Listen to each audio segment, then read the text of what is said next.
வணக்கம். இன்னைக்கு நம்ம பார்க்க போறது உங்க வாழ்க்கையை மாத்தக்கூடிய சக்தி வாய்ந்த 7 பழக்க வழக்கங்களை பத்தி தான். ரொம்பவே செயல்திறனோட, அதாவது ஹைலி எஃபெக்டிவா இருக்கிறது எப்படின்னு தெரிஞ்சுக்கலாமா? வாங்க உள்ள போலாம். நம்ம எல்லாருக்குமே இந்த கேள்வி வந்திருக்கும் இல்லையா? நம்மள சுத்தி பாக்குறப்போ சில பேர் மட்டும் எப்படிங்க எப்போதுமே ஜெயிச்சுட்டே இருக்காங்க? அவங்க வெற்றிக்கு பின்னாடி அப்படி என்னதான் ரகசியம் இருக்கு? வாங்க அந்த ரகசியத்தை தான் நாம இன்னைக்கு உடைக்க போறோம். இதுக்கான பதில் ஸ்டீஃபன் கோவி அப்படிங்கிற ஒரு புகழ்பெற்ற எழுத்தாளர்கிட்ட இருக்கு. அவர் என்ன பண்ணாருன்னா, பல வருஷமா தொடர்ந்து வெற்றி பெற்ற மக்களை நல்லா ஆராய்ந்து அவங்க எல்லார்கிட்டயும் பொதுவா ஒரு சில விஷயங்கள் இருக்கிறத கண்டுபிடிச்சாரு. அது ஒரு ஃபார்முலா மாதிரி.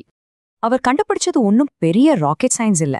ரொம்பவே சிம்பிளான ஆனா பவர்ஃபுல்லான ஒரு 7 பழக்க வழக்கங்கள் தான் அது. ஒரு ஃப்ரேம் ஒர்க்னு சொல்லலாம்.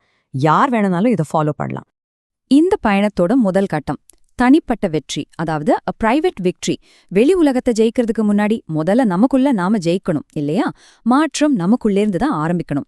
நம்மள நாமளே கண்ட்ரோல் பண்றதுல தான் எல்லாமே தொடங்குது. சரி, இந்த முதல் 3 பழக்கங்கள் ஏன் இவ்ளோ முக்கியம்னு கேக்குறீங்களா? ஏன்னா இதுதான் உங்க கேரக்டருக்கும் உங்க செல்ஃப் டிசிப்ளினுக்கும் ஒரு வலுவான அடித்தளம் போடுது. சிம்பிளா சொல்லணும்னா, நீங்களே உங்களுக்கு ஒரு தலைவரா மாறுறதுக்கான முதல் படி இதுதான்.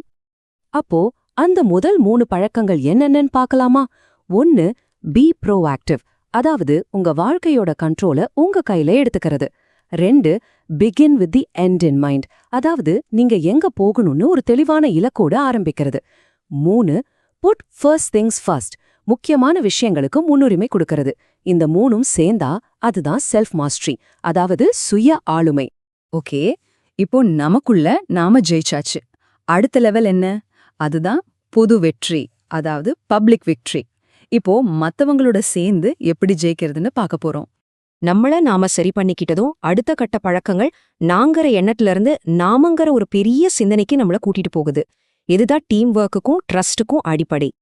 இதுல என்னென்ன பழக்கங்கள் வருதுன்னா, முதல்ல திங்க் வின் வின், அதாவது நான் மட்டும் ஜெயிக்கணும்னு இல்லாம சம்பந்தப்பட்ட எல்லாருமே ஜெயிக்கிற மாதிரி ஒரு வழியை யோசிக்கிறது. அடுத்து seek first to understand then to be understood, முதல்ல மத்தவங்க சொல்றத காது கொடுத்து கேட்கணும், அதுக்கப்புறமா நம்ம கருத்தை சொல்லணும்.